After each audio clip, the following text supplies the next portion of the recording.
출근길 하나님 말씀과 동행하는 출동큐티의 진규선 목사입니다. 오늘 우리가 함께 묵상할 말씀은 예레미야 14장 13절에서 22절입니다. 제가 낭독하겠습니다. 이에 말하되 슬프도소이다 주 여호와여 보시옵소서. 선지자들이 그들에게 이르기를 너희가 칼을 보지 아니하겠고 기근은 너희에게 이르지 아니할 것이라. 내가 이곳에서 너희에게 확실한 평강을 주리라 하나이다. 여호와께서 내게 이르시되 선지자들이 내 이름으로 거짓 예언을 하도다. 나는 그들을 보내지 아니하였고 그들에게 명령하거나 이르지 아니하였거늘 그들이 거짓 계시와 점술과 헛된 것과 자기 마음의 거짓으로 너희에게 예언하는도다. 그러므로 내가 보내지 아니하였어도 내 이름으로 예언하여 이르기를 칼과 기근이 이 땅에 이르지 아니하리라 하는 선지자들에 대하여 여호와께서 이와 같이 말씀하셨노라. 그 선지자들은 칼과 기근에 멸망할 것이요 그들의 예언을 받은 백성은 기근과 칼로 말미암아 예루살렘 거리에 던짐을 당할 것인즉 그들을 장사할 자가 없을 것이요 그들의 아내와 아들과 딸이 그렇게 되리니 이는 내가 그들의 악을 그 위에 부음이니라. 너는 이 말로 그들에게 이르라. 내 눈이 밤낮으로 그치지 아니하고 눈물을 흘리리니 이는 처녀 딸 내 백성이 큰 파멸 중한 상처로 말미암아 망함이라. 내가 들에 나간즉 칼에 죽은 자요 내가 성읍에 들어간즉 기근으로 병든 자며 선지자나 제사장이나 알지 못하는 땅으로 두루 다니도다.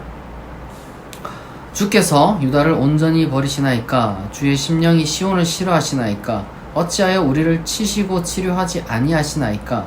우리가 평강을 바라도 좋은 것이 없고 치료받기를 기다리나 두려움만 보나이다. 여호와여 우리의 악과 우리 조상의 죄악을 인정하나이다. 우리가 주께 범죄하였나이다. 주의 이름을 위하여 우리를 미워하지 마옵소서. 주의 영광의 보좌를 욕되게 마옵소서. 주께서 우리와 세우신 언약을 기억하시고 패하지 마옵소서. 이방인의 우상 가운데 능히 비를 내리게 할 자가 있나이까? 하늘이 능히 소나기를 내릴 수 있으리이까? 우리 하나님 여호와여 그리하는 자는 주가 아니시니이까? 그러므로 우리가 주를 앙망하옵는 것은 주께서 이 모든 것을 만드셨음이니이다 하니라. 아멘. 오늘 본문은 이 두 가지 내용을 담고 있습니다. 첫 번째로는 이 거짓 예언자들이 어떤 예언을 하고 그들이 이제 어떤 결과를 맞이할 것인지 거기에 대해서 이제 다루고 있고요.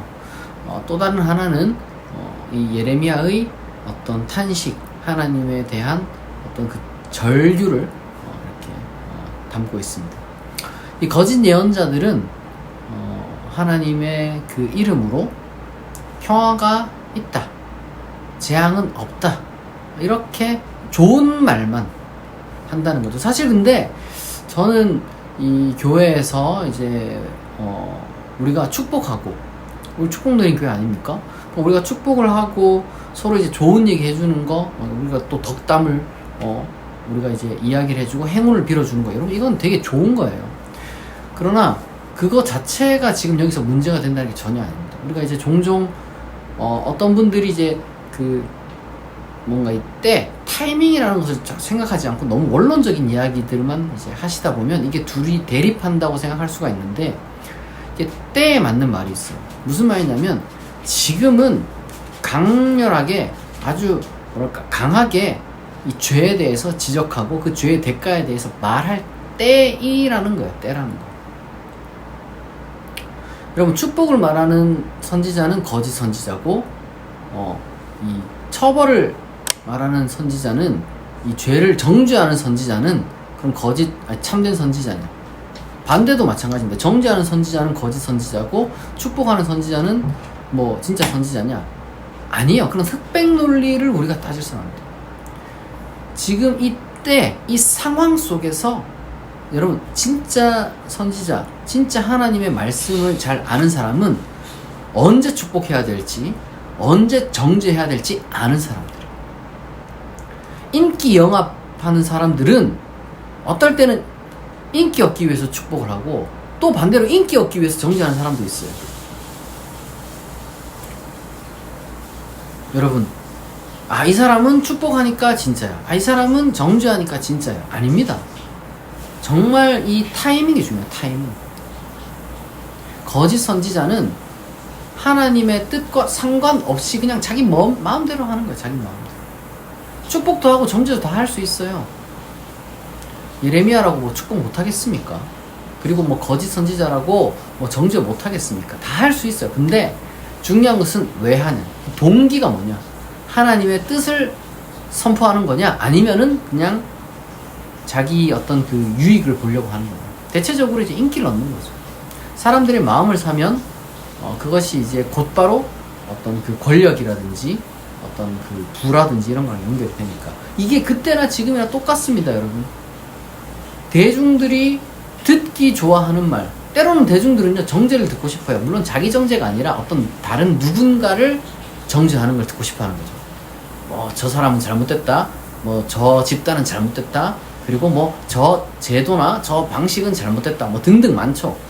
이게 뭔가 앞뒤 따지지 않고 논리적으로 어떤 그걸 이제 분석하지 않고 복잡한 이 뭐랄까요, 이 사회 속에서 이게 뭔가 정죄한다는 게 쉽진 않거든요. 물론 또 한편으로는 너무 명확한 잘못인데도 불구하고 막 궤변을 늘어놓으면서 끝까지 막 감싸고 아닌 척하고. 그러니까 이게 보니까 결국에는 왜 이렇게까지 할까? 자기 배를 위한 거짓 선지자라서 그렇습니다. 여러분, 우리가 그걸 어떻게 구별하느냐?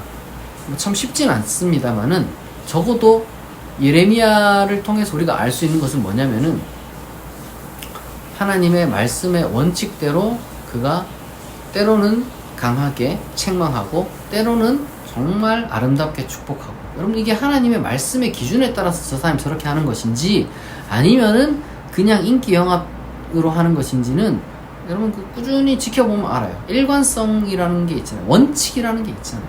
예레미야는 원칙이 있습니다. 죄를 지었으면 벌을 받을 수밖에 없다. 예레미야가 원치는 않지만 어쩔 수 없이 이걸 선언할 수밖에 없다. 이게 명확하게 보인단 말이에요.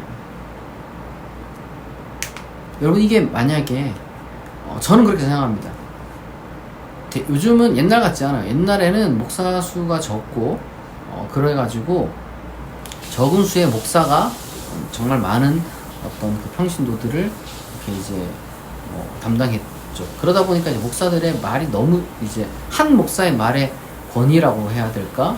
그 의존도라고 해야 될까? 이런 게 좀 높았어요. 그래서 이 목사 한마디에 완전 다 휘둘렸죠. 근데 여러분 21세기잖아요.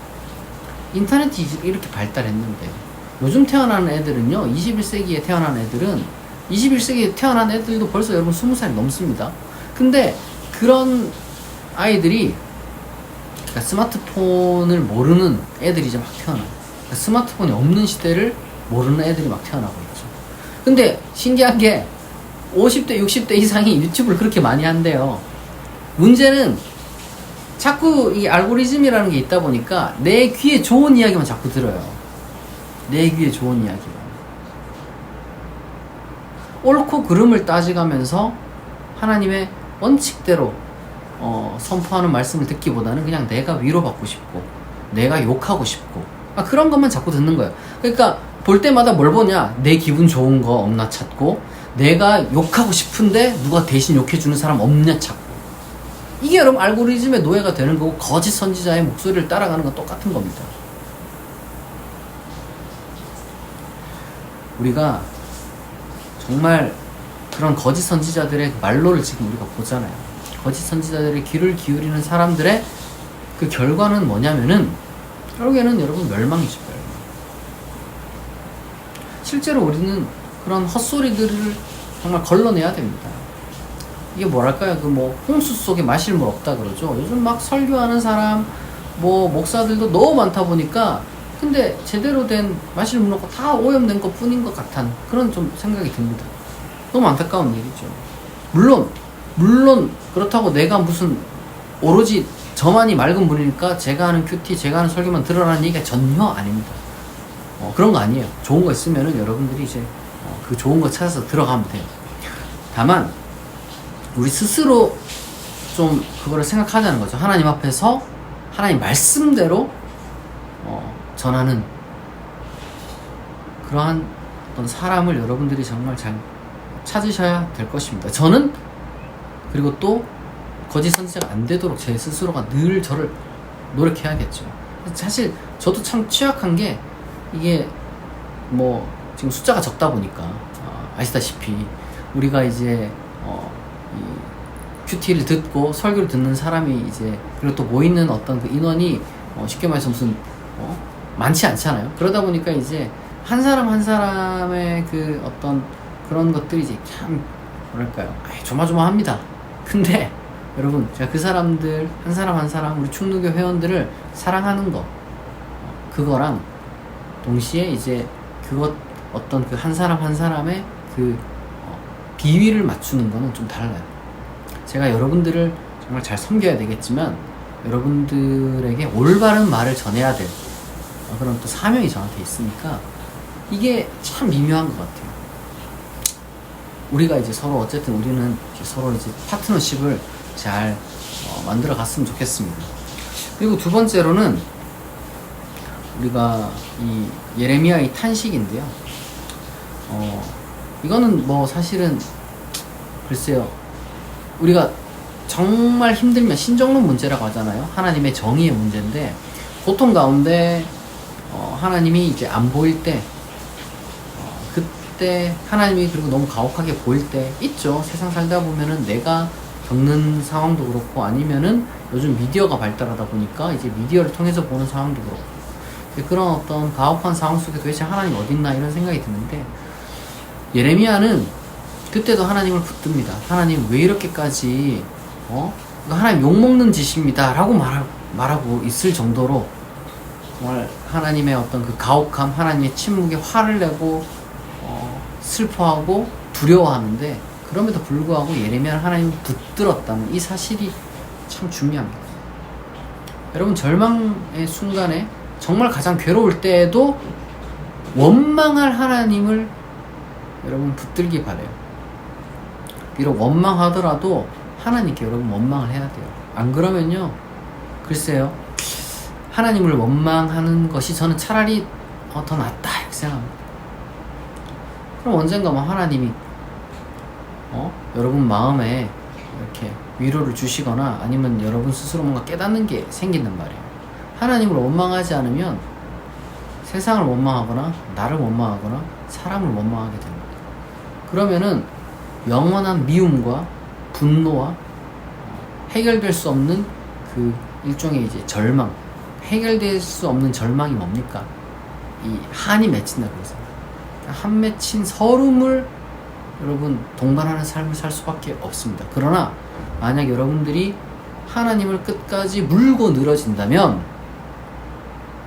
거기에는 그래도 희망이 있습니다. 왜요? 하나님이 어떤 식으로든지 간에 응답을 안 하진 않거든요. 언제나 하나님은 응답을 주셨습니다.